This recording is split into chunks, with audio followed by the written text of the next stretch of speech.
This is what we are. We are.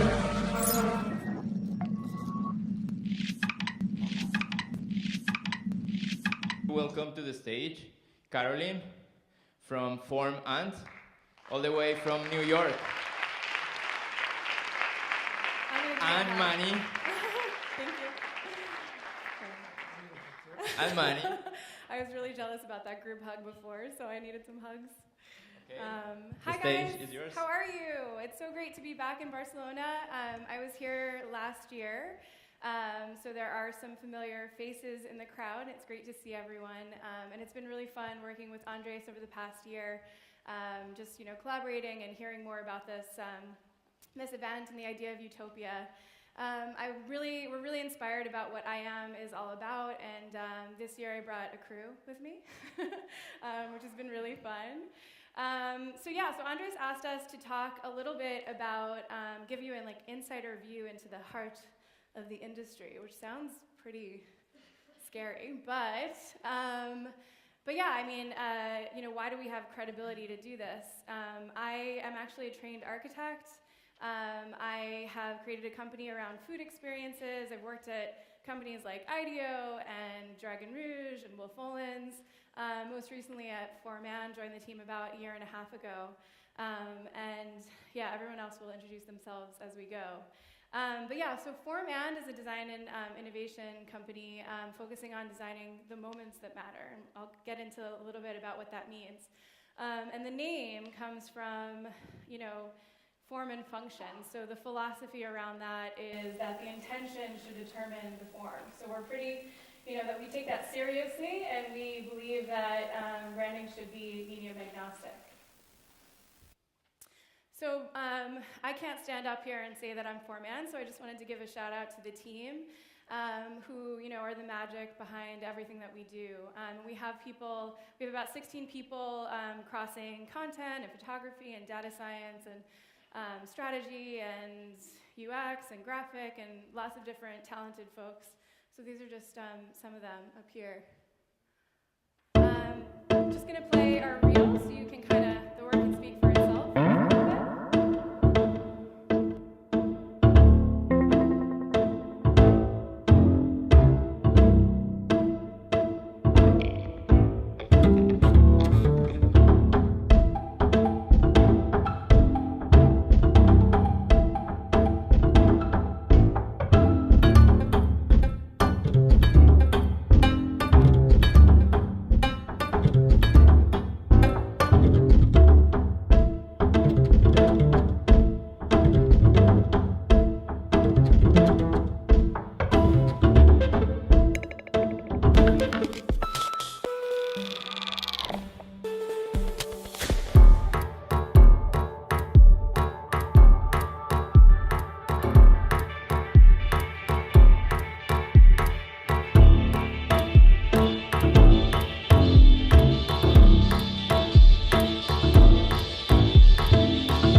So I believe that we are actually entering the era of post-branding, which is a little bit different than post-advertising, and we'll get into that in a second. But what's fascinating to me is that the word brand is sort of like a lizard, like it camouflages into the context that it finds itself in. And each of these different types of agencies or sort of the industry landscape defines it quite differently, each with its own lexicon and language. And so when I say I work in branding, or design, or innovation, or any of the words, people are like, oh, so you do campaigns? And I'm like, no. Or I'm at dinner with, with my family, and they're like, oh, cousin Michael does branding, and I'm like, no, he does, event celebrity marketing. That has nothing to do with what I'm doing. And it's kind of an awkward word, and it doesn't have a shared language, which is interesting because it can mean anything from, immersive, full experiences with artists around like a product launch, or it could mean, Uniglow's food and radio content, or it could mean, or what we saw earlier, just do it or just deny it, or whatever social message we want to say with brands. It can mean anything. And they're quite disparate definitions. We live in a sea of definitions of what branding means. And because the industry is so siloed, brands are actually quite siloed as well, and the messages are getting diluted because each person is defining like their own sort of set of guidelines for the brand. There are digital guidelines, there are visual guidelines, there are content guidelines, and hopefully they all connect. But if you have an organization that's huge, they don't. And does it even matter? I think it's kind of interesting to think about. Brands have become fractured because of the industry.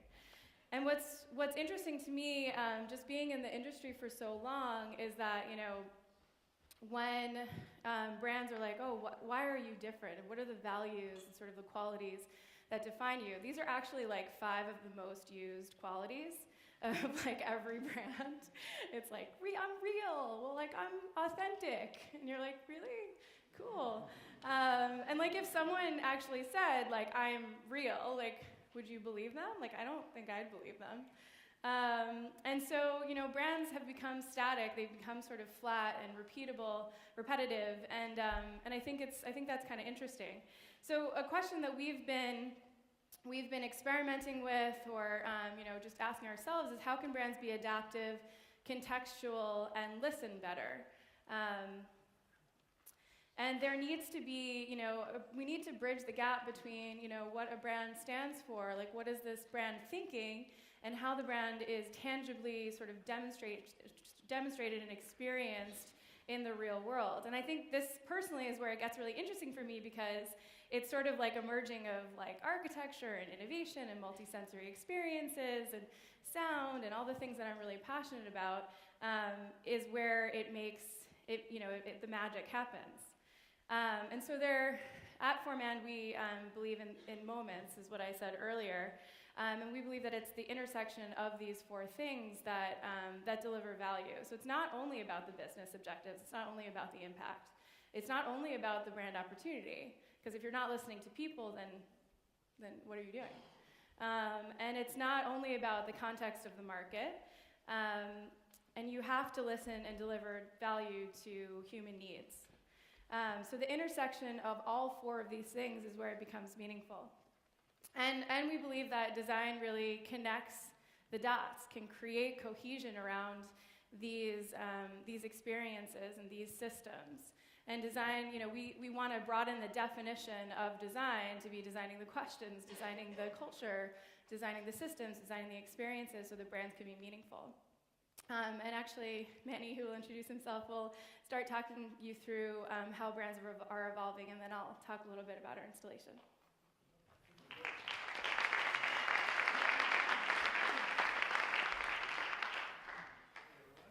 Is this working? Okay, good. Let's see. So I'm going to introduce myself really quickly. I'm Manny Dilone. I'm one of the principals at Forman. Obviously introduced to the event via Carolyn, and I have the pleasure to be here with Jim, the other principal of Forman, and Andrew Chee, head of experience design. Very excited, basically understanding and getting to know how the conference works and the themes around it. They're very, very aligned with the things that we are passionate about as well. My background is in design. That's what I studied. That's what I practice. I'm a design educator. And I come from, my background is diverse. I worked at digital agencies for many years, kind of functioning as creative director. Agencies like RGA. I also spent time in small consultancies and studios, kind of doing a little bit more the same. And I worked in a range of companies and brands, like on the commercial side, like Samsung and IBM. On the kind of culture institution side, like places like Guggenheim Museum and the Metropolitan Museum of Art in New York. And then everything in between. And I have a short segment for today, which is focusing around this notion of how brands are evolving, right? I've been doing this long enough, we've all been doing this long enough to kind of develop a point of view. And basically we're so in touch and curious about culture change. And we developed kind of a set of opinions about that. So we ask ourselves, like, how can brands evolve over time, like us, like humans, right? And is that a scary thing? Is that a good thing? Is that even possible? And we also talking earlier among ourselves, about this idea of like, something that we also talk about all the time, which is this graduation of like, brands and companies basically talking to people. And the most successful brands that we love now are the ones that are listening better. So how do we, in the kind of post-branding world, should most brands actually be more aware and more interested of actually, listening to what the customers, their users, the people that experience the brands care for. And there's obviously been a shift, right, from what we call like static brands. I think you touched on it, Carolyn, earlier, this idea of, there was a time and period where like, kind of crafting a message and crafting a symbol, a logo was all you needed, right? And, and you cannot get away and do that today for endless reasons, right?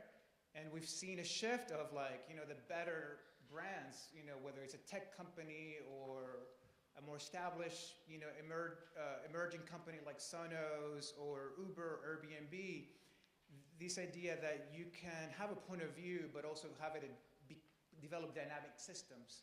So the way we define dynamic systems is like this idea that you can have multiple voices, you can have a graphic voice, you can have a tone of voice,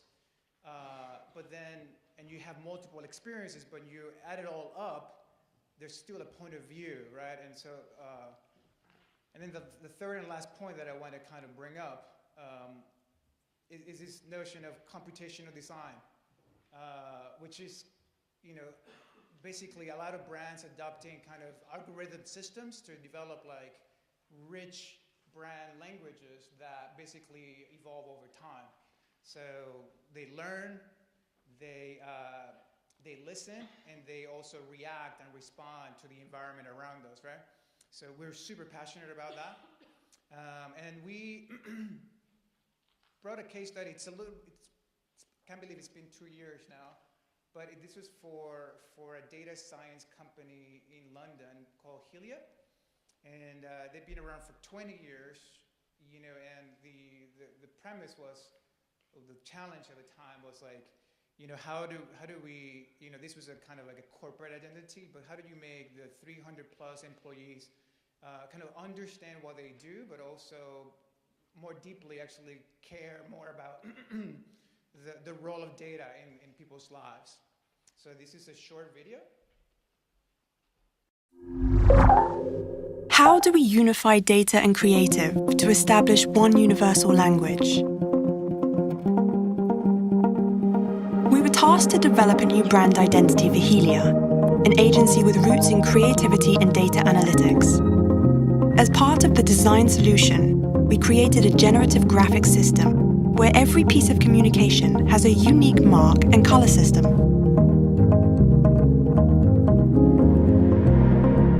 Like the sun to our solar system, people are at the core of both data and creative. Helia, meaning of the sun, represents the sunlight and the variation of data.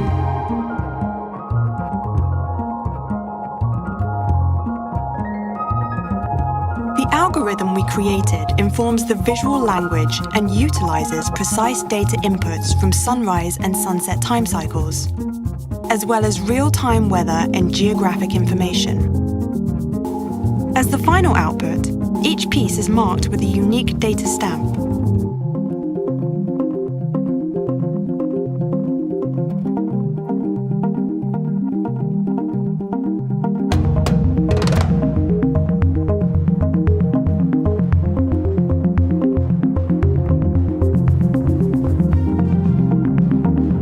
Helia proves that data and creative can live together. Data is so complex, but the output of data does not have to be.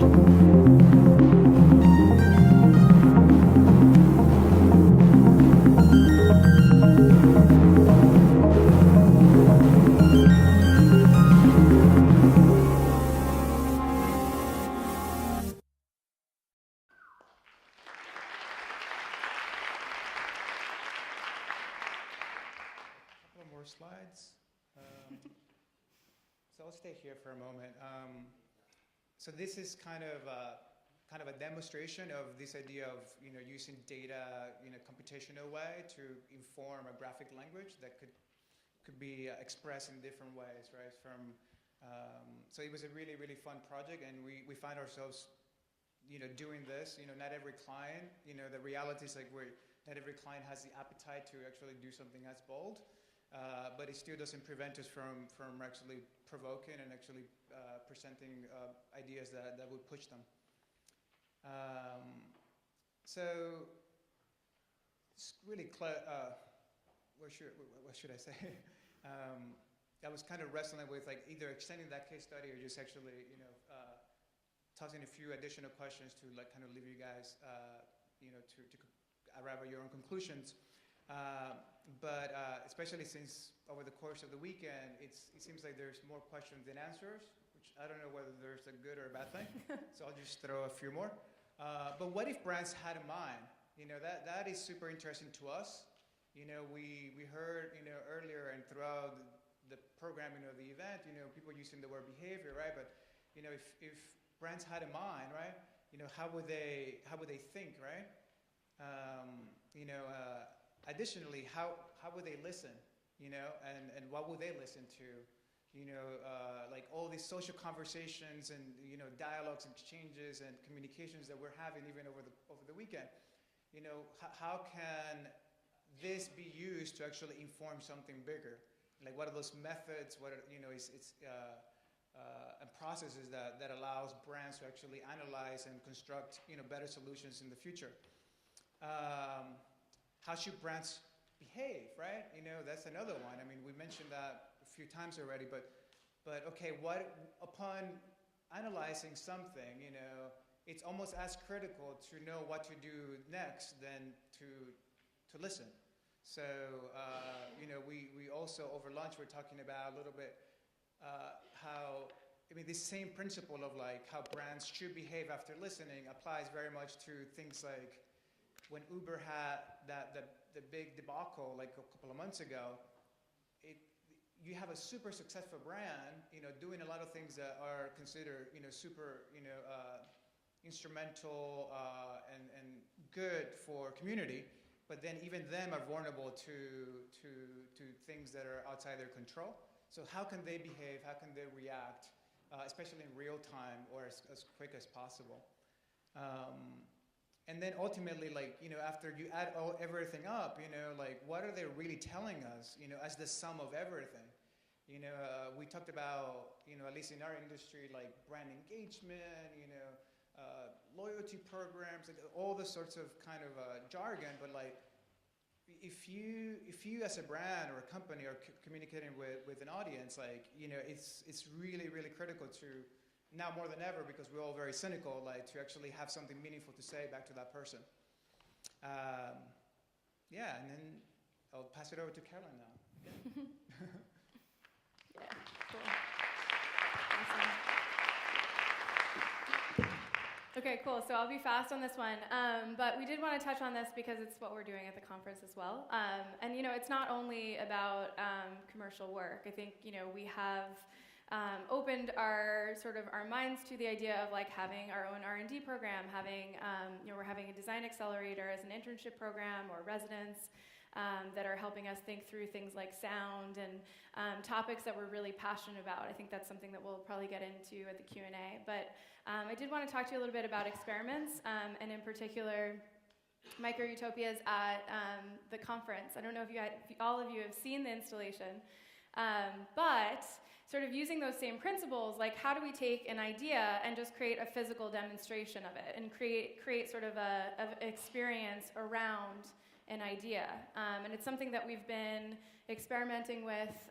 I'll share the video because I think last time it didn't work, which was funny.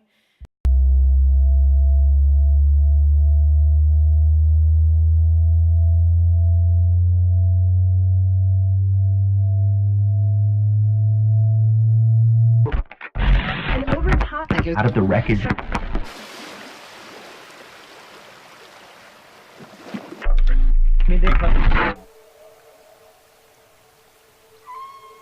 Let's see it.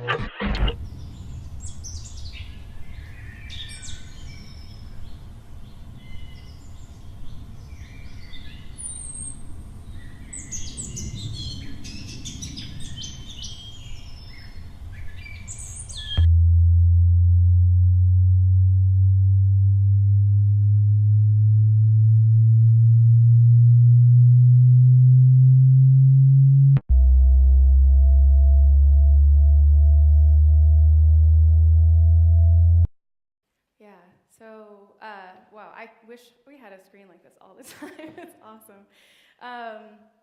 Anyway, yeah, so Micro-Utopias is based around this conversation that we had with Andres about the event theme, which is the Utopias, obviously.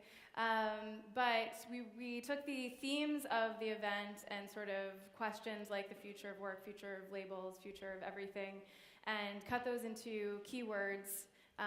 Like future of labels, like what is the role of femininity, and what are the micro communities that happen through different keywords on the internet every millisecond.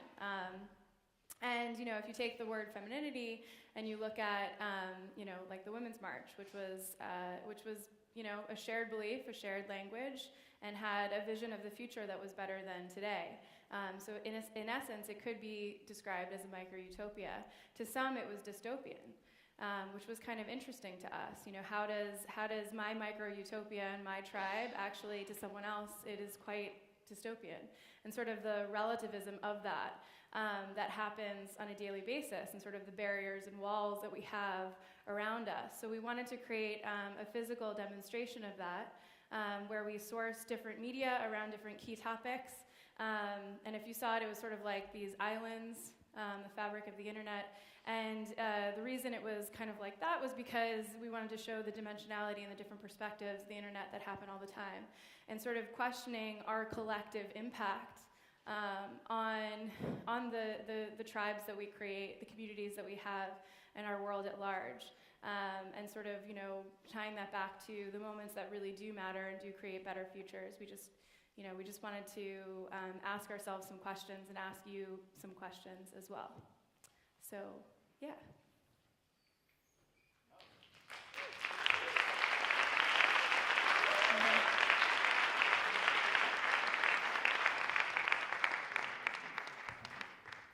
Okay, we welcome to the stage. Thanks, Carolyn, and we welcome to the stage Jim and Andrew for Form and. So the four of them have been working really hard since Tuesday, right? Setting up the micro-utopias here in the Mercat, and we'll have a conversation here about the topic, post-advertising. So first of all, thanks for making this happen. We have been exchanging emails, Google Docs, calls for months, like from last year, and it finally happened. So thanks for yeah. Thank you. It's been really fun. And let's go to the big question. We're going to go very fast from the macro to the micro of post-advertising. Ooh, this is moving a lot. I don't know if that's the vermouth or the ball. Okay. So let's talk about this big question that many companies, holding companies, are having in their desk right now. Like, what is the possible futures of advertising, and in particular, the question is, how do you think that the advertising industry should redefine their idea of success? You want to take it? So I think, you know, broadly, if you think about businesses and brands and what they represent out in the world, right? They kind of have this like hungry hippo mentality, right? They like if they were your friend, they would call you all the time. They would wake you up in the middle of the night. They would overwhelm you. They wouldn't listen to you. They wouldn't react to you. It would be more like a waterfall. And that is a remnant of an era where mass, high-impact communications ruled the day. Now we live in an entirely different world, and I think that's why it's relevant at this event, right? Because the internet has redefined our relationship with brand and business. So now the internet is a fabric. It creates continuous relationships. We're seeing the emergence of new technologies, which I think are going to have tremendous impact on what a business can do for a human, right? Because it's not about the bottom line. I think there has been a continuous focus because of capitalism on the quarter and the results. But if you do that without the person that you serve in mind, you erode that relationship, and you end up with situations like the United Airlines situation, right? Was United listening? Were they reacting? Were there people prepared for that situation? Clearly the answer is no. So I think there's this fundamental and seismic shift from big advertising, from mass, high-impact communications, to continuous relationships that are informed by the technologies of the day.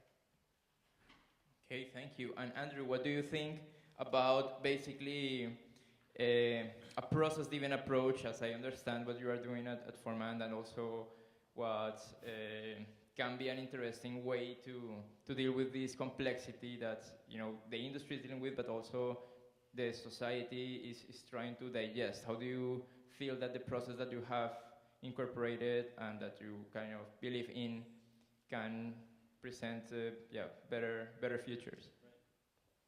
Yeah, we think about that a lot, and I think just following on to what Jim just said, branding, just what it means. Some people even talk about a personal brand. It probably makes a lot of people here cringe, like it makes me cringe, but like, we use the same tools to basically brand, right? And that's from a personal level to like, you know, a corporate global level.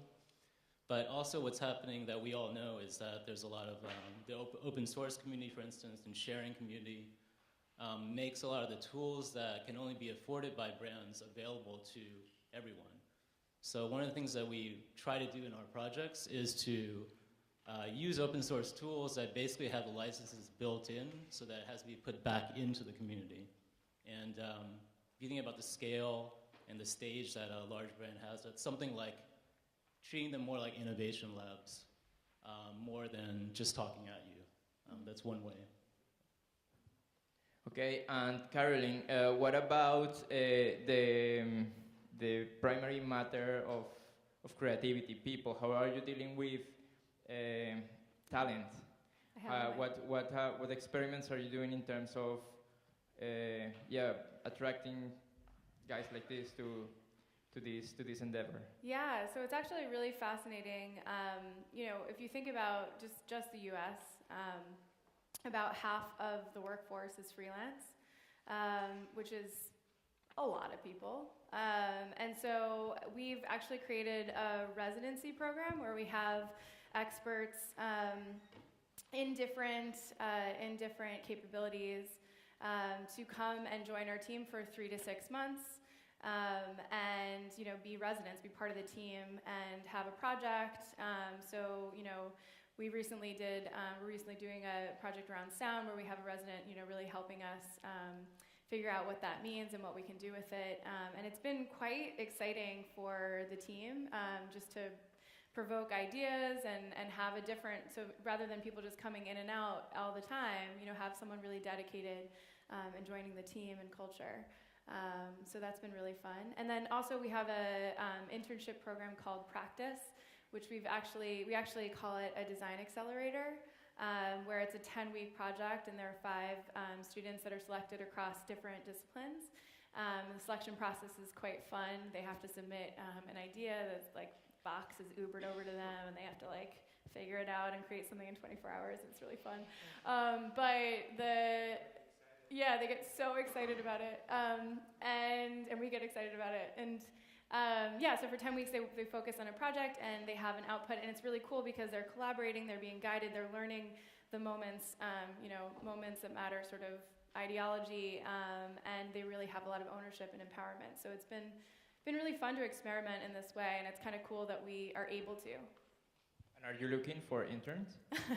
Maybe. No, we always are looking for lots of talent, so yeah. And the last question for you, Manny, talking about micro utopias, what was like your biggest learning of creating this and setting this up in Barcelona out of your comfortable. I was in their office a few months ago. It's a very impressive building, one of the biggest agencies in the world, and having you here in this theater making this is really amazing. But I would like to know what your key learning from all of these experiences. Yeah, no, where to buy tripods? No, that's a good. I mean, I don't know where to start, but I mean, I'll start by saying that it was worth it. Every minute, every second. Even though every single moment we were asking ourselves like, what are we doing?